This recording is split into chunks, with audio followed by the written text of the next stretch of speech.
welcome to our distinguished lecture today by Dr. Scott Ruoti, as a professor at the University of Tennessee, Knoxville. So the email, it's really, why isn't everybody using secure email? It's one of the things that puzzles us who work on encryption. It's a big sort of topic in HAP-D of the CASA project. We're trying to put these tools into ordinary users' hands. And with secure email, we, in the sense of the research community and also some commercial operators, have been trying to do that for a long time. And yet it's only a vanishingly small number of email users that actually use it. And one of the people who's done most research and some of the most, I think it's some of the most interesting and noticeable observations about what the problem actually is and can we get out of this now, is Scott, who's basically already dedicated his PhD research to this topic and has continued to work with a range of collaborators on this. And I really can't think of anybody who's got a better overview over what's been tried in order to make secure email usable, and also his assessment. I would put really my money on his assessment as to whether we can achieve it and when that will be and what that might look like. So Scott, can I hand over to you? We're all really looking forward to your lecture. Great, thanks, Angela. Yeah, so like Angela mentioned, I've spent a lot of time on secure email, a lot of time thinking about it all the way back since about 2011. I've been working on secure email, so it's been about a decade now. And in this talk, we're going to start with a little setting the stage, a little background about email to make sure we're all on the same page. And then I want to talk about Johnny's journey. And the name Johnny comes from this paper, Why Johnny Can't Encrypt, that kind of started off this whole area within the usable security community, which is probably what I might call one of the three founding papers that really get usable security as an area going. Then I want to talk about lessons learned, right? Because many of you aren't probably going to do a bunch of research on specifically secure email. What are those lessons that we can extract that we could use for other projects where we're trying to take these cool cryptographic primitives and properties and apply them in the real world and get people to adopt them? And finally, I'm going to highlight what I think is one of the big grand challenges facing the adoption of secure email and cryptographic schemes more generally. Okay, so first, starting with email, why do we care about it? It's probably one of, if not the most dominant form of online communication. So current stats are over 4 billion users with over 300 billion emails a day, right? So there's just this massive volume of communication that still happens over email. And there's both sensitive and non-sensitive information shared here. So there is a lot of private information. So there's a really strong need for security and privacy primitives to be applied to email. Unfortunately, when email was designed about 70 years ago, security just wasn't a thing. These were network researchers that were trying to see what can we do with the internet. So they came up with email, and security wasn't even like in the back of their mind when they came up with the email. It's purely in the clear that email by default is sent. And so to give you this idea, so in email, we have senders and recipients. And when we send an email, what happens is the sender will pass a message up to their mail server. And this is used traditionally through a protocol known as Simple Mail Transfer Protocol, or SMTP for short. More recently, we do this often through webmail interfaces. So the email is transferred over HTTPS. The sender's mail server then delivers it using SMTP to a recipient's mail server. When the recipient's mail server receives it, it checks that everything looks good, finds the right client to give it to, and that client will get it by requesting it from the mail server using traditionally the two protocols, the POP protocol and the IMAP protocol.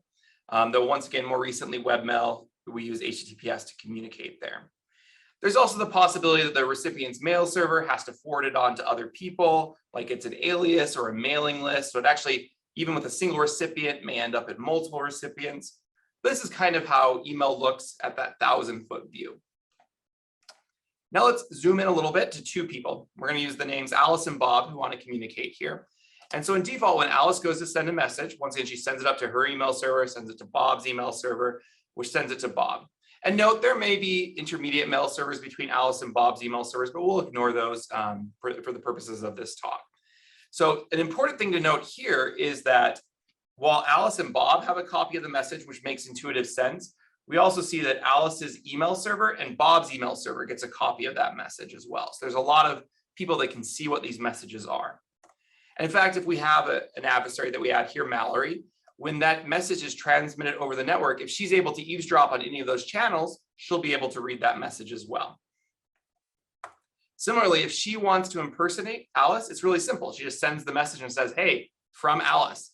And when Bob gets it, he'll have no way it's not from Alice. And I'll note, when I was in high school, I actually would do this to tease my friends. I would send messages from themselves to themselves. So nothing malicious, but just kind of, and they'd be like, how did you do that? Did you hack into my inbox? No, I just wrote in a simple Java client that claimed that I could put any from field I wanted, and the email servers would deliver it with no questions asked. So we can see basic email, no confidentiality, no integrity, and email servers are free to do whatever. Okay. So there have been several attempts to kind of address this.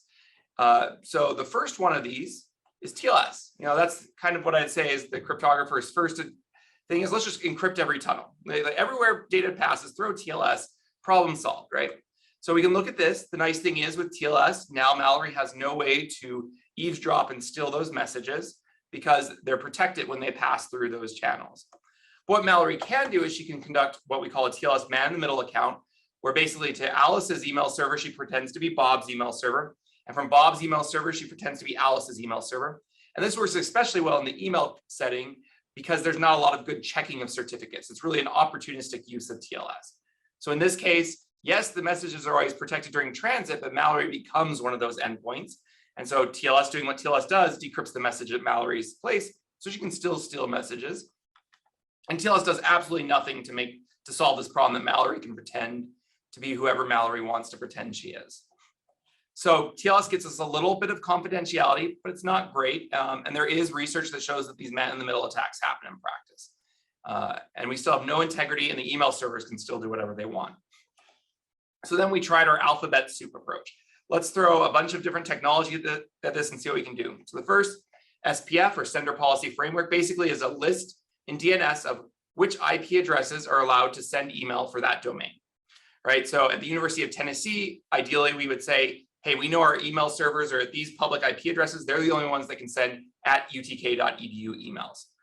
How big or small these lists are up to people, up to the administrators themselves. We then have domain key identified mail, which is, once again, we're going to upload a public key to DNS. And the private key that's associated with that public key is going to be used by UTK's mail servers to sign all outgoing messages.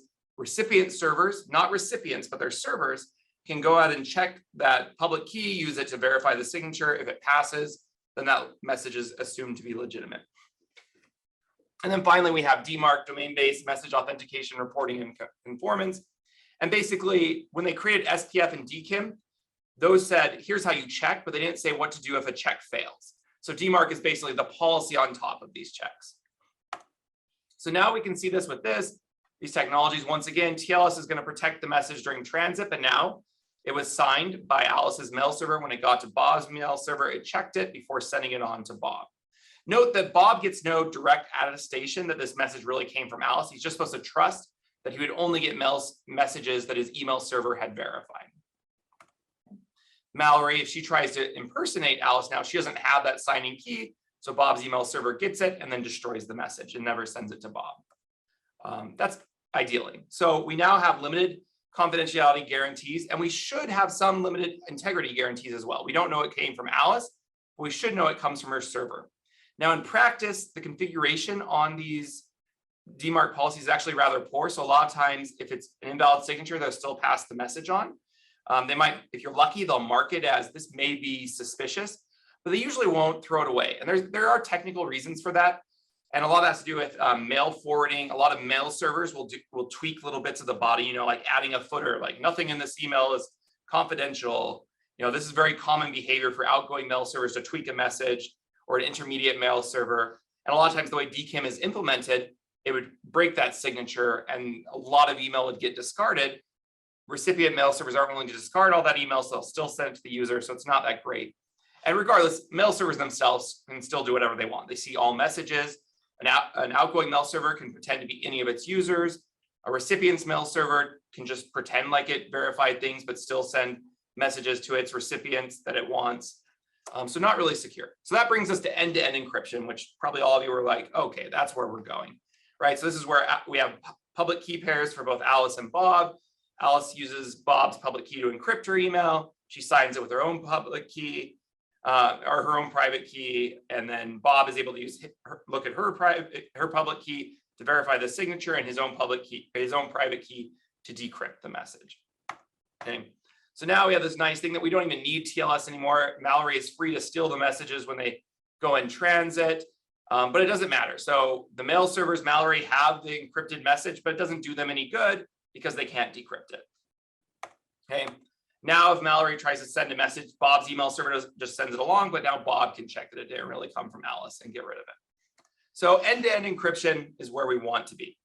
And really, when we go forward now, talking about Johnny's journey, the journey of Johnny is getting to the point where users can use end-to-end encrypted email. And that's what we're referring to for the rest of this talk. We talk about secure email, not just TLS, not that alphabet soup of SPF, DKIM, DMARC, but true end-to-end encryption, kind of the gold standard here. So who's Johnny? When we talk about Johnny, we're talking about an average, mildly technical user. So a smart person that we expect to be able to accomplish things, but not a cryptographer, not a computer science student who took my applied crypto course before graduating. So they're generally aware of confidentiality and integrity risks. We've done enough interviews with these people to know that they're aware that there's confidentiality and integrity risks when they use email, but they don't necessarily know all the ways that would occur. They don't understand how network interception works, like how you could have somebody that's listening on a link. They don't get that, but they do recognize that there's vulnerabilities. And in general, they secure their email by choosing a trustworthy email provider, saying things like, oh, this is Gmail. They're not going to mess with my email. Okay. So the main question we have now is what would happen if Johnny tried to encrypt his email? As I mentioned, there's a seminal paper, Why Johnny Can't Encrypt, that looked at this. So I looked at this tool, PGP 5.0, which if we look at it now, we're like, oh, that's terrible. But that was not the thinking back then. There was real hope amongst the community that, yeah, this is something people could do. So what they did is they brought a bunch of normal people. They're experienced email users. And they said, hey, you're going to pretend like you're part of a political campaign. The campaign wants you to encrypt messages. Here's the PGP manual. This is back in the days when it was very usual that you got a new piece of software, you were given a 900-page manual. So they were given that giant PGP manual and told, please send encrypted emails to complete some tasks. And the results were really bad. A lot of people sent their the secrets that they're supposed to be protecting and encrypting in the clear. There was a lot of trouble decrypting messages. And in 2 cases out of I think it was 13 participants, the users accidentally attached their private keys instead of attaching their public keys. So it was just a complete mess. And it actually highlighted an important fact was that PGP actually made email even less secure than it was before the introduction of PGP. And you might be like, wait, how did it get less secure? Well, as I mentioned, Johnny knows that there's risks of confidentiality and integrity using email. So he self-filters. He's already using some practices to secure himself. With PGP, those filters went away because they trusted the software. So when they used the software incorrectly, they actually sent sensitive information they normally wouldn't have sent over email. So it actually lowered security because that usability was so poor. So that's kind of where my research kicks into here.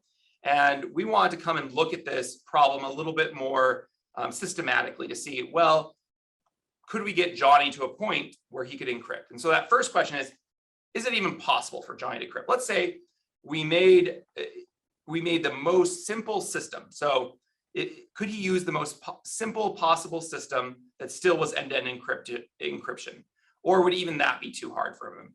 And our hypothesis was that if we took a usability first approach, we could get Johnny to be able to encrypt. And it wouldn't have perfect security. It would be end-to-end encryption, but it'd have good enough security. And from there, we could try to ratchet up the security. And to do this, we developed a tool we refer to as private webmail, or POEM for short. Like I said, usability first focus with good enough security. So some things about POEM is it was really tightly integrated with their existing email system. So like use Gmail, great, POEM works in Gmail. You can see there's some visual distinctiveness to it, but functionally it was equivalent to Gmail. And it was just right there. They just used Gmail like they normally would with some additional information. Like we can see a lock icon showing them that this email message had been encrypted. We used identity-based encryption make it so that they didn't actually have to do anything with keys. So identity-based encryption is a type of key management scheme that requires a trusted third party to help with the management of keys. It used email-based identification and authentication to check that the users were who they were, but we were already in the email system, so we could retrieve those authentication messages for the user, authenticate them. They saw nothing. Secure email just worked for them.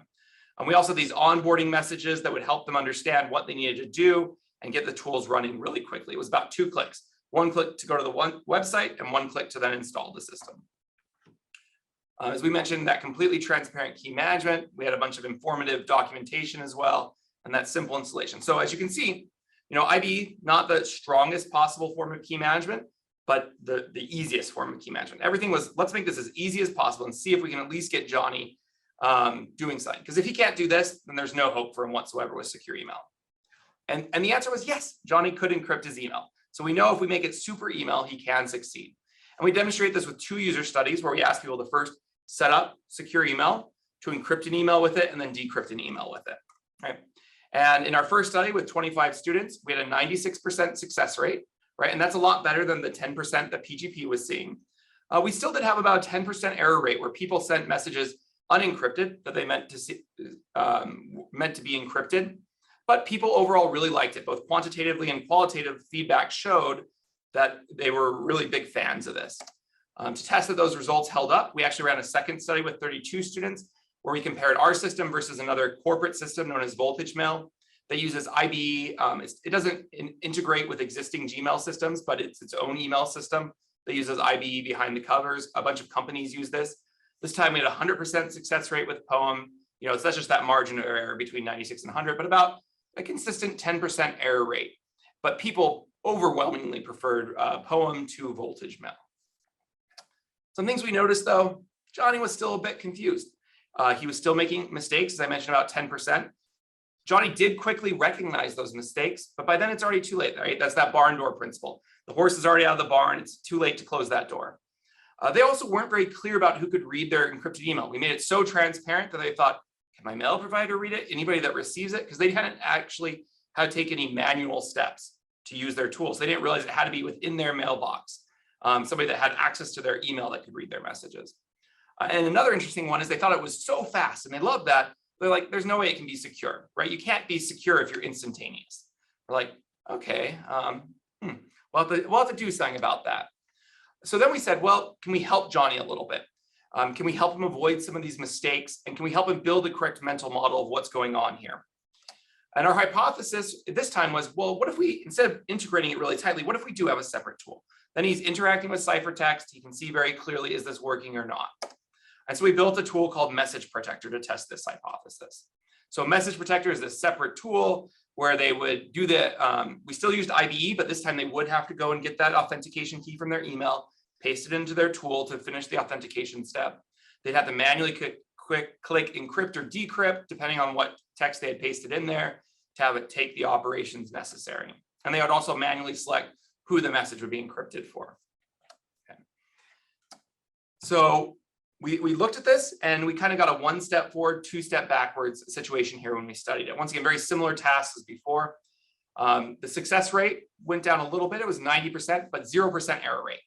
These extra steps really seemed to make it so that nobody made any mistakes. And when we asked them about their understanding, they had a much better understanding of how end-to-end encryption was working. We replicated this again, now comparing against commercial tool. The first study was against Encipher, which is another commercial tool that uses passwords to encrypt your data. We then compared Message Protector and our other tool, Poem. This time with Message Protector had another 93% success rate, 0% error rate. And so we can see here, Poem, a little bit more success rate, but Message Protector, no error rate, which is from a security perspective, what we really want to see. But we saw that when people saw both Poem and Message Protector, they did not want to use Message Protector anymore. They're like, yeah, Poem, it needs to be tightly integrated. They said they were okay with Message Protector, but as soon as they saw something they could integrate, they're like, no, not that thing. I don't want that thing. I want Poem. There was one person that wanted Message Protector. One. Everybody else was like, no, Poem's the way to go. And to give you context, some of the quantitative measures we got are system usability scale here. I plotted the system. So you can see, first of all, in red, our systems, definitely much better usability than the competitors in the commercial space. And we were considered what was good usability, about the 70 to 75th percentile of system usability. And so SUS has been used on a lot of systems to evaluate theirs. And so our tools are falling about the 70th to 75th percentile. So good, but not great. Definitely room for improvement. And that's what we looked at next. Well, okay, we made some progress. Can we refine this now so that we're actually getting a little bit better usability? Can we refine these design principles to also increase that security so we're not getting any mistakes either? So now we want to turn our attention to identifying those. What are those critical design principles that are going to make security, this usable secure email really work? So our research questions this time were, how do we help users avoid mistakes in tightly integrated secure email systems? We know that we can do it by separating it out. They don't like that. So what can we take away from our experience over there that we can bring into the integrated thing, the integrated style, so that we still have no mistakes? And what are the other design principles that we can use to further increase usability? So two hypotheses this time. First, if during the encryption step, we actually add a delay. Remember, they think if it's too fast, it's not secure. So let's first give them a little bit of delay like they want it. So this was 2-second delay. So it wasn't a big delay. Their messages still got sent off. And let's not just waste that time either. What if we put a little interstitial dialogue during that delay to tell them exactly what's happening, right? In the separate tool, they had to manually click their recipients. They saw some ciphertext. What if we said, currently encrypting for, and then put the name of the user, and did things like this to help build those mental models? And then we were also refining those other design principles around the tool, and we're going to use qualitative feedback to see how important they were to users liking the tool and correctly using it. And so we developed our system, POEM 2.0, we called it.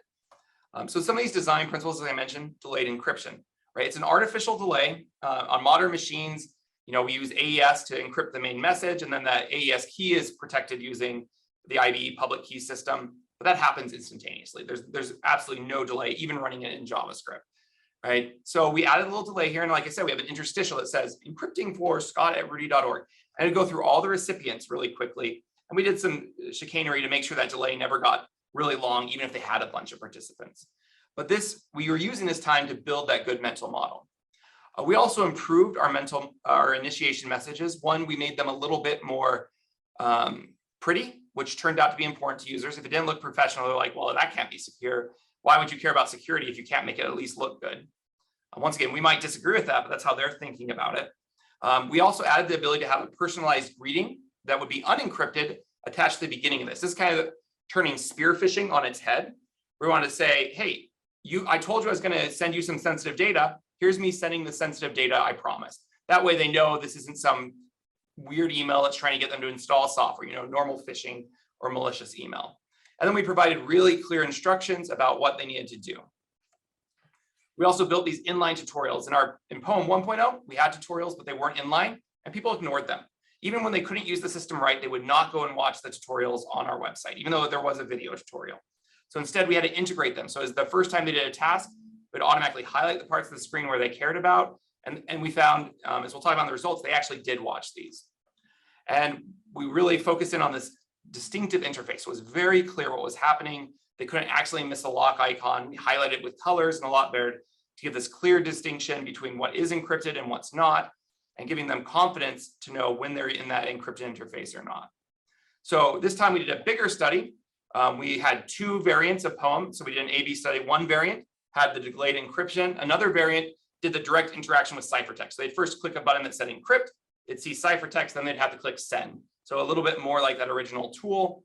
We had 6 in-depth tasks. 4 of them were about being hired on for a job, something that we felt would be a little bit more realistic. And then 2 was sending some sensitive information with a friend. This time we had 51 users, so you can see we're kind of getting to bigger user studies as we go.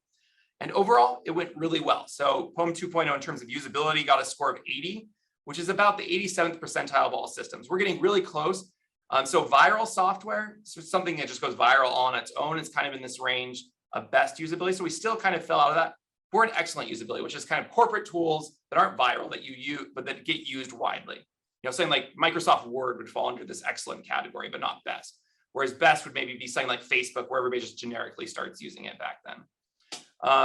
And some really positive things too, only 3 mistakes out of 306 tasks. So we're getting down to an error rate of 1%. So not perfect, but a really good error rate. We found that once those initiation messages were really helpful, the inline tutorials were especially helpful. It was like a 95% view rate, which compared to a 10% view rate for our video tutorial on our main page. And we saw that now that we had this more professional looking interface, there was a lot more trust in the system because of it. And what was exciting for me as a research student, people really liked this. Like, hey, can I download this and start using it in my own personal life? Like, we self-prompted questions like this, and we had to be like, no, it's a research system. We don't have the funding to maintain it and make sure like we can fix bugs. But it was really kind of cool as a student back then to see people were really engaging with this. So we made a lot of progress. We wanted to look at okay, what about grassroots adoption? We had always looked at what if a company started this interaction? Like, hey, you need to send us some sensitive information. But could, two people, let's call them Johnny and Jane, out of the blue say, maybe secure email is cool. Let's try it out between the two of us. And so we wanted to see, could they bootstrap into using secure email? We've made it really usable. Is it enough so that two complete novices can figure it out by themselves? No expert involved whatsoever. And we hypothesized that yes, POEM 2.0 would be good enough to do that. To test this though, we had to create a new study participant using paired participants. So in this, we'd recruit one person and then have them self-select a partner to bring with them into the study. They played two different roles. We had Johnny, who was somebody that needed help with their taxes, and Jane, his friend, who had a degree in accounting, who was willing to help him. And he needed to send her some sensitive information to help with this process. So the scenario we picked, because we went on Amazon MTurk and we said, here's a bunch of scenarios. Which of these do you think you would be interested in using secure email? And this was the top ranked one. So these two participants would come in, we put them in different roles. Each person would be randomly assigned a role. It wasn't based on gender, what we actually gave them, which is completely random. They were allowed to communicate by phone. Their only restriction on their communication was they could not send the secret information any way but through email. But otherwise, they could talk however they want, try and simulate what it would be like in the real world.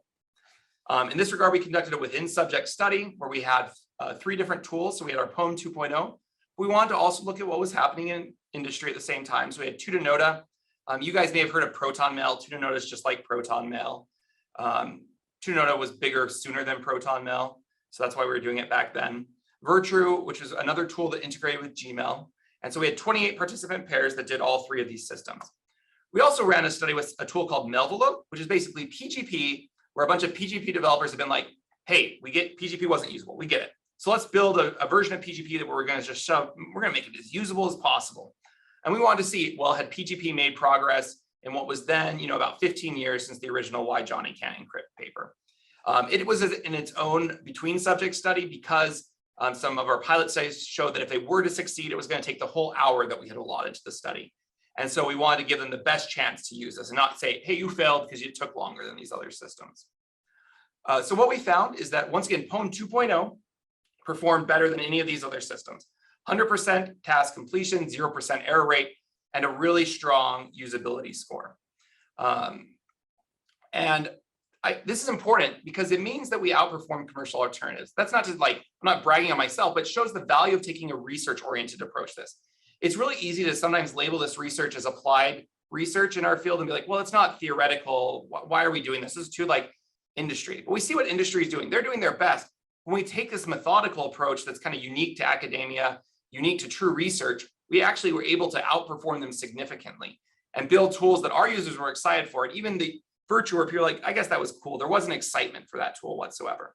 And this just shows the power that research can have on trying to get things adopted in a way that I just don't think often industry actually succeeds at, even though intuitively we'd think they would be more aligned and probably spending more money and we'd think they'd be better at it. The other thing was that Melvelope was just a train wreck. Only 1 of 10 participants were able to finish the study, and they only finished it because one of them had taken an undergraduate cryptography course from the math department and had learned about PGP there. And even that group that finished it said, imagine the stupidest software you would ever use. And that's what I was doing. And it was because PGP, this was with PGP with manual key management, where they manually had to generate their keys, share keys with each other. It just is not a great paradigm, which is unfortunate because it's probably the most secure key management paradigm there is. And there was nothing we saw to suggest that it is a tenable paradigm. Because of that result, though, we were like, well, so key management, we haven't done a lot with that. What if we said, we've learned a lot with POEM 2.0. Could we apply that to different key management schemes than IBE? And would it still work? Are these design principles generalizable? And so our hypothesis was, of course, that they are generalizable, and specifically to using passwords to encrypt messages and PGP with a key directory. So for those that don't know, PGP by basic is you generate a key public-private key pair, and then you're supposed to share public keys manually with other people, like show them a business card that has your fingerprint on it, or other things they could do to do a lot of verification manually. More recently, due to some of the other work by like Atwater et al., especially, and Lerner et al., there's this idea of having a key directory where at least they can upload those public keys somewhere. And those researchers had found that there was more success there if we could upload our public keys to make key discovery easy. So we wanted to test that. And so we built a tool called MessageGuard to do this. So MessageGuard was basically POEM 2.0 turned into a research platform, where we made it so that every component of POEM 2.0 was modular, so that we could rip it out, replace that specific component, and do an A/B test on it, where the rest of the system functioned the exact same. Right? And we did this so that we could rip out the key management part of it and so one version of the key management was IBE, one version was this password-based encryption, and one version was PGP with key directories. But other than these key management specific details, the tool was exactly the same, right? Because that removes those confounding factors and allows us to just be testing key management. Okay, so we did this and the results were positive again. Johnny could in fact use PGP with key directories, and he found it quite usable. So one, this means that these principles that we learned in POEM 2.0 are in fact generalizable, which is great, right? It wasn't just IBE that was making everything there, but we'd actually discover what these underlying principles of secure email were, usable secure email were, that can be applied to other systems to have success. And that was really kind of cool. There was still some concern there that if they lost an encryption key, there would be a real problem. IBE doesn't have that because that third-party server stores your keys for you and can recover them for you, right? Obviously, there's security limitations there. But the ledger, there was worry about that, but overall, they were quite positive about it. And so that was really good. And there's more work than just what we've talked about here. This is really that main thrust of what we were doing during my PhD dissertation. I will highlight there's a lot of other really great work out there, specifically on secure email. There's stuff I did with some collaborators in my lab. We looked at applying this to Facebook chat with similarly positive results. We've looked at applying this more generally to content-based networking, if you're aware of that, using a similar model of what we did in POEM to apply encryption out there. We've looked at doing this. With an undergraduate I worked with that became a master's student. He thought, well, what if we use short-lived keys so that they use them for a month and then they just disappear? This way we don't have to worry about key recovery because they're just gone, and once they're used, we don't need to worry about it. I also want to shout out to some of the other amazing work that's going out there. There's this paper by Garfinkel and Miller, Johnny 2, where they use key continuity management, which is basically trying to tackle this issue of how do users deal with key switchovers. People lose keys, how they deal with that. Great paper. I suggest if you're interested in key management, go read that paper. It's really great. Sasha Fall, his group looked at, once again, doing secure email with Facebook with a kind of cryptographic primitive they had created using cloud-based encryption. This Atwater et al. Paper, they're the ones that suggested doing PGP with key directories in the way we did, where basically when they go to send their first encrypted email, the recipient doesn't yet have an email key, so you can't encrypt it for them. So what they did was you encrypt it with a local key, throw it into your drafts folder. Well, they'd suggested this and we implemented it this way. Throw it into your drafts folder, and then in the background, constantly monitor the key directory so that when the appropriate key is uploaded, you grab it, you grab that email in the drafts, you unencrypt it with that local key, re-encrypt it with the proper keys for that new user that just registered, and send it off to them. So in many ways, it seems completely automatic to the user. It just worked, even though behind the scenes, there was stuff going on to make it look like that. So great idea from them. And that was really imperative to our success, I think, with the PGP with key directories and married with all the other benefits from POEM 2.0. By et al., which looked at mental models around different key management. Learn it all looking at secure email with Confidante. So they built this, they were talking with, lawyers about secure email and really try to explore this connection with, well, what about if Johnny and Jane aren't just normal people, but they're actually like journalists or lawyers, and found some really interesting results there. So there's a lot more research. This is a great place to start if anybody's really interested in there. But now I want to turn my attention to lessons learned, right? Most of you aren't going to go off and do more secure email research. So I spent some time thinking about what are these lessons that I learned from this that I now apply to other areas when I look at, can we make some of these cool cryptographic primitives more usable to the world and getting them deployed more widely. Because that's generally the approach I take. Right now, we're doing a little bit with secure email, a lot with authentication, trying to get password managers and 2FA more widely adopted and more correctly used. So the first one has to do with security and usability and how we think about it, right? We kind of have this traditional view that high security leads to low usability, right? So if we have something that's really secure, like PGP, it's going to be super unusable. And things that are very usable, like email, are going to be super insecure. But the problem with this was when we studied this, right? First, we learned that PGP in practice was super insecure because of its unusability. And POEM is this weird thing that's very usable and pretty secure. Was it as secure as it can be? No, not by any means. But it kind of breaks this idea that there's this strict trade-off space. And what I'd actually argue, what the data shows, is that security and usability are actually non-separable concerns. And what that means is we should have known this PGP result before we got to it. You cannot build a system that's so unusable that nobody can use it and expect it to still be secure. That's just not functional. If you want something to be very secure, like POEM, you have to make it usable. So if you wanted a system like PGP, you would have to have the most usable system there, because there's a lot of hurdles that the user is going to have to come over to use manual key management, which is the most secure form of key management. So the space, we just need to reconceptualize it. If we want something that's really secure, we are going to have to care about usability all the time. But importantly, we're not guaranteed high security because of high usability. It's very easy to create a highly usable system like email that's not secure. So it takes a lot of research. And relating to this, we can't just bolt it on afterwards. I think we know this in terms of security, right? If you come in and try to bolt on security, everything seems to fall apart. We find that usability for secure systems is the same. So you need to focus on secure and usable by design. So you need to start with both of them and don't try to bolt it on, right? And that's the POEM model. Doesn't mean that you can't raise them both over time, but you can't say we're going to start with the PGP and then try to bolt on usability, right? Or the other way, we can't start with something like email and then try to bolt on security. So, right, when we take the email approach and bolt on security, that's the alphabet soup approach. What we ended up with was something that is weak security and arguably weak usability. Users don't know if their messages have been checked right. So it's not good. The bolting on just made everything fail. And the same with Mailvelope. We took something that was really secure. We tried to bolt on usability. And let's be honest, it was better than PGP. It was more usable, but we still ended up with weak usability and ultimately weak security. So we have to do these both from the beginning. Another thing that I want to champion is user-centered and participatory design. These are two different things, user-centered design and participatory design. First, the user-centered design. We want to design with our users in mind. And that means we have to conduct interviews and surveys, right? It's not enough to just sit in a room, like I love to do, as you can see on my board behind me, like let's write up math, let's build crypto, right? I love that stuff, but we need to be thinking about users even at that stage. So let's interview them. Let's do surveys with them. Let's take those needs into account.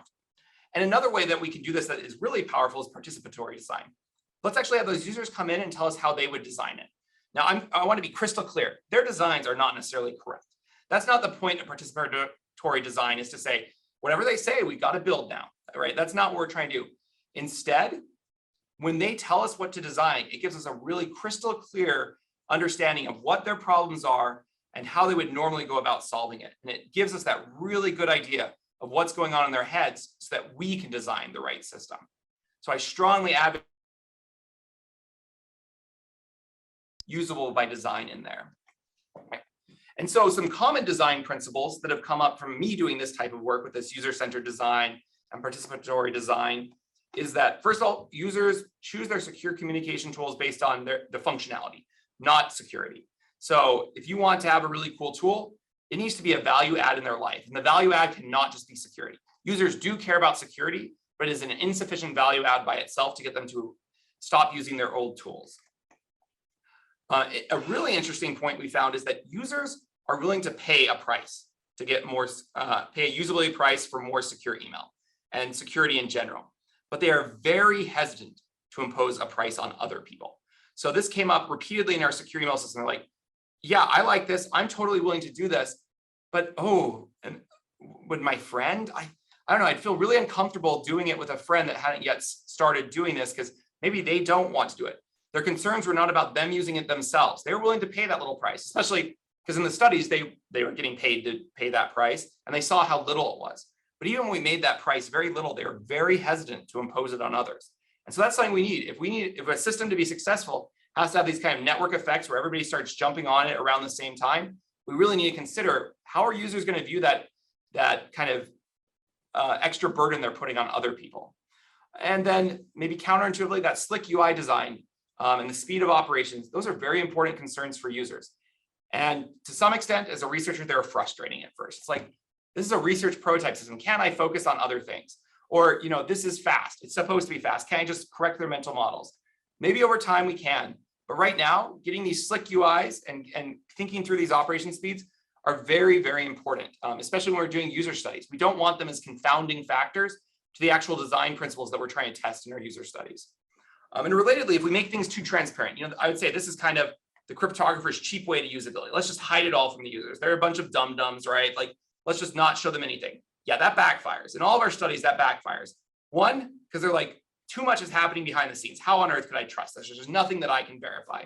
And two, they build wrong mental models. So they're more likely to make critical mistakes because they don't know what it does. So there's these little band-aids that we have used maybe as a community in the past aren't very effective and can actually hurt us in the long run. And so if we're trying to build systems that really will see widespread adoption, not adoption amongst a couple of crypto enthusiasts, we really need to be considering these.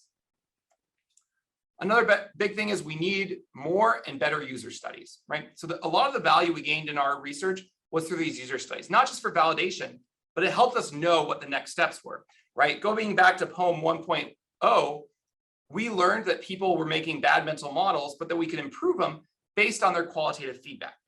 By asking them what their mental models were, how they were thinking through these problems, we could identify where those issues were. And that's what helped us know what are the next things that we need to be working on. But too often in our community, we propose systems and then we never study them. I cannot count the number of papers I have seen where in the conclusion, it's like, in the future, we'll conduct a user study, and I ripped through the related work to see if that user study ever materialized. And the answer was no. And this is problematic because we often, and I've seen this in reviews as well, we'll cite that original work and say, when somebody else tries to follow on that work, we're like, well, this work's already been finished. They concluded it back then, even though they never actually evaluated it to show that in practice they concluded it. And I have seen papers rejected for that.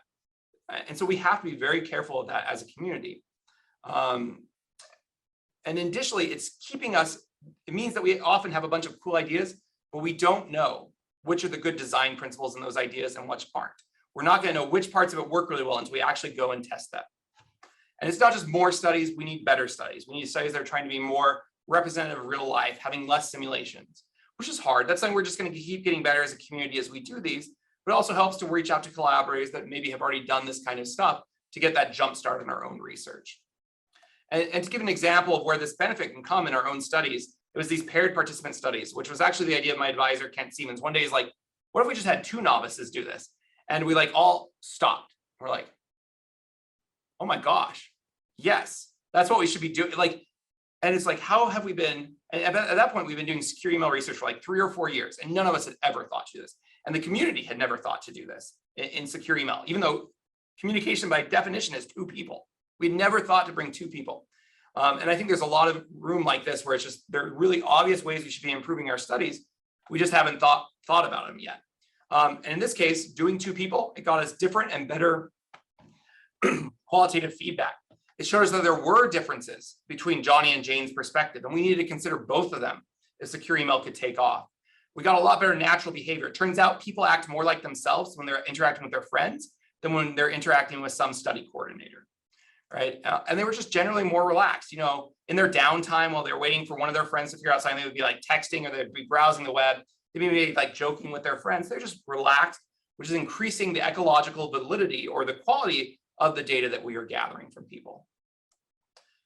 Another big thing is we need longitudinal studies. We need these long-term studies, especially if we're thinking about getting this into the real world, right? Short-term studies are really easy. They can overestimate the success of our systems because there's a lot of problems that may only pop up in the long term. And so we really do need these long-term studies. I'd actually say this is where the next step for secure email research is. We've shown that we can be super successful in the short-term adoption. Could we get this to actually last long-term? And that's an area where I have some interest in, but it's definitely an area that the secure email community needs to go. And these are especially critical if we want to understand the adoption factors, like what helps people adopt a system. and the actual process by which they adopt it, which is often ignored. You know, like, how does that adoption look? It's not people install software and now they're expert users. That is not the adoption process, but often that's how we've designed our tools. They go from never having used it to needing to be an expert. Whereas realistically, they probably start using it for some tasks, and then they start using it for more tasks and more tasks, but then they might hit hurdles. How do they deal with those hurdles? This longer term adoption process can only be discovered through longitudinal studies, and yet they are extremely rare, even in the usable security community. So it's definitely a place we can go. Another one big lesson that comes from secure email is that there is no one size fits all solution.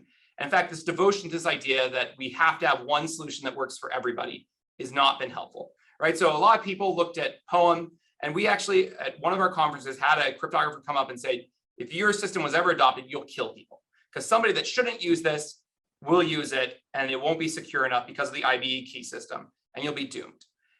And by that mindset, the only way we'll ever deploy secure email is if we get PGP with manual key management to work. That's not going to work for most people, and it's not going to work for nearly everybody. So instead, your options are do nothing, right? This is just not a helpful mindset. What we need to move to is a mindset that different users have different security requirements, and it's okay if there are different systems for them. We should seek for interoperability wherever possible, but it is fine if there are different systems, right? And it's okay if there's a weaker system for some users, even if it would be insufficient for others. Right? IBE is great for Johnny. It helps him. It's a free win almost. Yes, it's not as secure as he could be, but it's better than where he is now. It's a lot better than where he is now. But we wouldn't want this IBE-based system being used by journalist Jane. She has a lot more things she has to worry about, right? She's an investigative journalist. She has sources she wants to keep secure. She probably does need to figure out how to use PGP with manual key management. But by separating them and targeting her, we're more likely to be able to work with her mental models, which are not the global population's mental models and capabilities, and creating a system that works.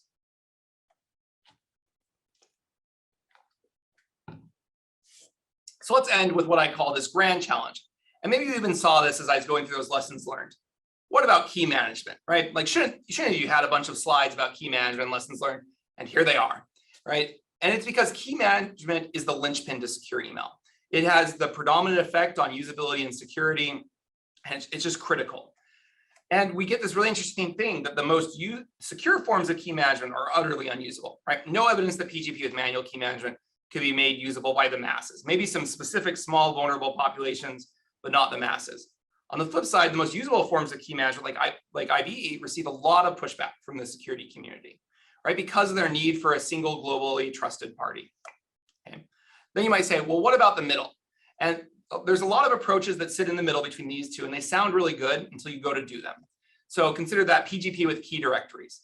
How does a user know that they retrieved a legitimate key? That they're getting a key, how do they know it's the right key? You know, we can't use web of trust. There's no evidence that that works. We could use verification ceremonies. We've tried these in Signal, and the research is clear. They do not work as they're currently done. People don't use them. When people need to use them, they don't understand them. People don't understand what to do when there's a key turnover. And it's not that hard to man in the middle stuff. And even if we fixed all those, how do you know to trust the software? Let's be honest, most of us use our phones to this. Who has ever extracted the APK from their iPhone and then looked at the hash of it, right? No one. And how do you even know that the extraction tool is reliable? Like, there's no way to actually verify a lot of the software that's running on these phones. So then you might be thinking, well, what about my favorite technology X? Right? There's a lot of these things like certificate transparency. We mentioned web of trust already that could try to solve these. And the reality is they're going to work in some domains, like certificate transparency seems to work pretty well on the web. But there's a lot of questions about how they would use. And more importantly, there's no user studies that actually validate that these technologies can solve these questions for end users. Yes, like certificate transparency seems to work when it's a bunch of network admins, but not Johnny and Jane. And with key management, there's a bunch of other open questions. We don't need to go over all of them. So some are like, how do you handle when the user loses their device, right? You may be like, oh, they can just replace their key. Well, now every one of their contacts has shown they have a new key. What are their contacts supposed to do with that? How do their contacts verify that? Do their contacts understand that? How frequent are these device losses? Are we going to get to a point where we just accept new keys because we're habituated to it? Because between my friends, one of my friends is losing a phone every other day, right? And based on what I see on Facebook, that might be kind of accurate. Between 200 friends, every 2 days, one of them loses a phone, right? How do we refresh keys? How do we help people do all these different steps? And all these topics intersect with each other. So key management, when we actually start getting into the real world, is a very tangled mess. And it's not just email, right? Authentication. Well, we often don't think of it as key management, but that's exactly what it is, right? You have password managers to help people memorize a bunch of secrets and store them.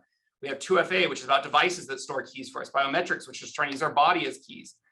There's a lot of cryptographic suggestions for using this for file management. Can we do cryptographic access control, other types of attribute-based encryption? Blockchains, right? There's a bunch of key management there with wallets. We've already seen people lose millions of dollars because of bad wallet hygiene. You know, we look at TLS certificates and so much more, right? Key management is not just about email. It's spread throughout everything that we as a security community seem to do, especially when we're trying to apply it to advanced crypto. And we really need to figure it out if we're going to be successful. And so this is why I labeled as a grand challenge for the community. If we are going to get to a place where advanced crypto systems have entered public life, are used widely by the masses, not just by specialized populations, we have got to solve key management first. We can't solve it later. We got to solve it first, right? And the reality is there's the few studies we have of key management, there's very few. They're often like what we did in email, short term with one specific domain. And so it still remains extremely unclear, how do we handle key management over the decades? Note that it's not over the few months they're going to use our tool. It's the decades they'll need to use these tools that enter widespread usage and these technologies that enter widespread usage and in their daily life. How are we going to handle that? And we're not even a fraction of the way there, right? Some of the challenges are scalability. What happens when users need to handle not one key, but tens or hundreds of keys for all their different apps and over years and decades of time? You know, how does it happen when one of their elderly parents passes away? How do they deal with their keys to manage their accounts that are now controlled by these advanced crypto schemes? Like, there is a lot to think about in terms of scalability. Security, how do we help users protect their keys, right? If we move everybody to key-based crypto and it's really easy for attackers to steal those keys from users, have we made the world better or have we made it worse, right? How do users deal with authenticity? It's really hard to do key binding between this digital asset, which is a key, and a physical asset like a user. How do we do that binding in a way that makes sense to users? How do we make sure that keys are available when they're needed, right? Passwords are great because I go to a new device. Even if I have a password and I've left my phone, I can just type in my password there. Cryptographic key, I can't just type in. What do I do to make sure that it's always available when I need it? And then how do we make all this usable by Johnny and Jane, right? And as we mentioned already, it's not just the short term, right? How are these challenges going to change and evolve over time? Because I promise you they are, right? And if this is, once again, if we're looking at crypto, if we're looking at crypto that's deployed to the world, we've got to figure this over time. It's not good enough to figure out ways to do this that last for a month or two, or even a year or two. They need to last for decades, right? And the closest analog we have to this would be authentication. And we already know it's a mess when we try to get people to deal with secrets over the period of decades. So we're going to need a lot more research here, which is part of that grand challenge. It's not just like this is a bit wide in breadth in what we need to figure out, but it's also, it has a long tail. We're going to have to look at this over a long period of time. And to me, isn't this exciting, right? There's a staggering amount of research that needs to happen here with key management, right? It's going to take hundreds of researchers, hundreds of projects, and decades of time, because the problem we're trying to solve needs to address billions of users in thousands of applications over decades of time. But if it's successful, we are going to blow the doors open on what we're doing. You know, for a while I worked at MIT and Lincoln Laboratory, and I got to look at what were these cool projects that people were coming up with, these cryptographers. And I would sit there and be like, that is amazing. And then I'd ask them about key management. They're like, oh yeah, usability people will figure that out. And it's like, well, I hope so, because your idea is really cool, but it cannot be deployed until we solve this. But I think we can. I don't think it will be solved tomorrow. I think it is a grand challenge, but if we can engage with it as a community, I think we can solve it, and it will transform what is available, what we're able to do as a community going forward. So I thank you for your time, and let's open it up for some questions now.